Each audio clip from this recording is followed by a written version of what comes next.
Spoken about the Indigenous voice to Parliament. How do you envisage it working? It's about reviewing legislation, launching its own reviews? Well, I think a voice to Parliament would give people on the ground more agency and control over their day-to-day lives from a service delivery point of view. And here in Canberra, there is a real need for us to have some sort of a national voice to offer views on legislation and policy.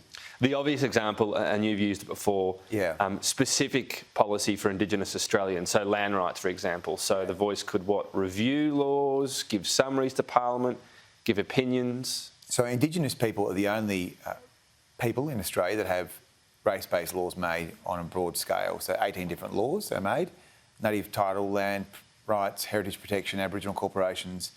So I think we need to have a system to manage those laws. I think denying people a say on those special laws is very illiberal, and that is one of the key arguments in my new book.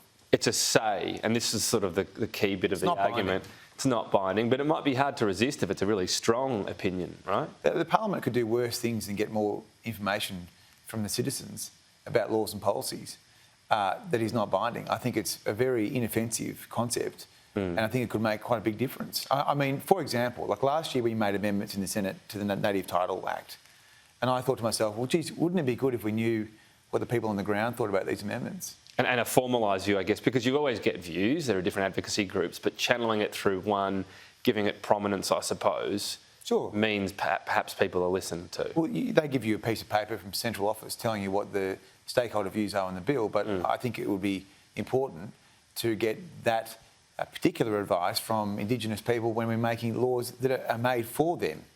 What about laws that are not made for them that disproportionately affect them? So the cashless welfare card in Sejuna.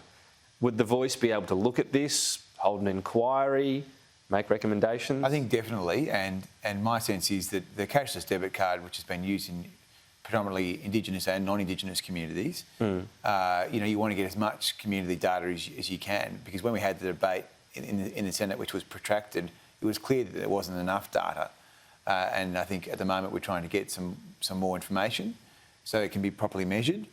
And that is something that a voice could do tomorrow. I mean, there's a whole lot of things that a voice could do tomorrow. I mean, for example, if we were to purchase the Aboriginal flag rights, that's something that could be vested in the voice.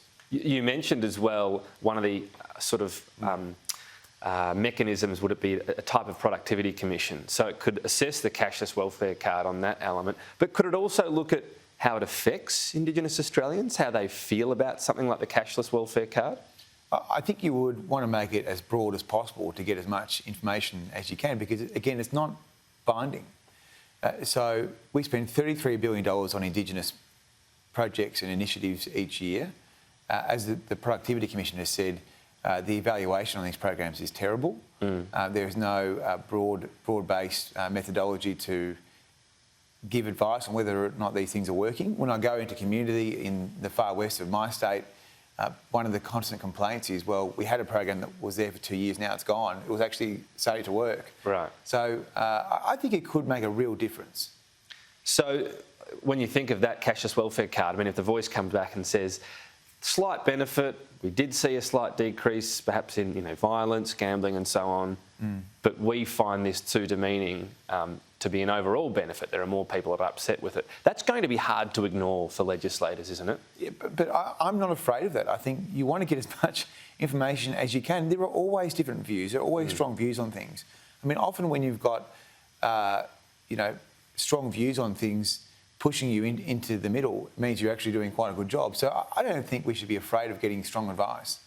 The foreword to your book is written by Scott Morrison, yes. And yet enshrining a voice to Parliament in the Constitution doesn't seem likely under his watch, does it? We're following the recommendations of the Dodson-Lisa report from the last Parliament, which said that we should do a co-design of the voice first, and once that is concluded, we should have a discussion about constitutional and legal arrangements. What I've set out in the book Baraja is a way that you could put a constitutional amendment in place that could win the support of the Australian community and would ensure that Indigenous voices are heard. So you're hoping once the detail's there, because he doesn't seem open to it right now, let's be frank about it, you're hoping once the detail's there, perhaps the sort of scare campaign goes? I think the way that it was characterised as a third chamber did this agenda huge damage. it was never designed to be a third chamber. The constitutional amendment that I think would work would definitely not be a third chamber, and I think that will be considered by the executive government and by the party room in due course. If it's not in the Constitution, if it's legislated, is it still worth it? Well, it has to be this has got to end in a constitutional amendment, because the reason we're discussing constitutional reform is because John Howard said that we should do it back in 2007.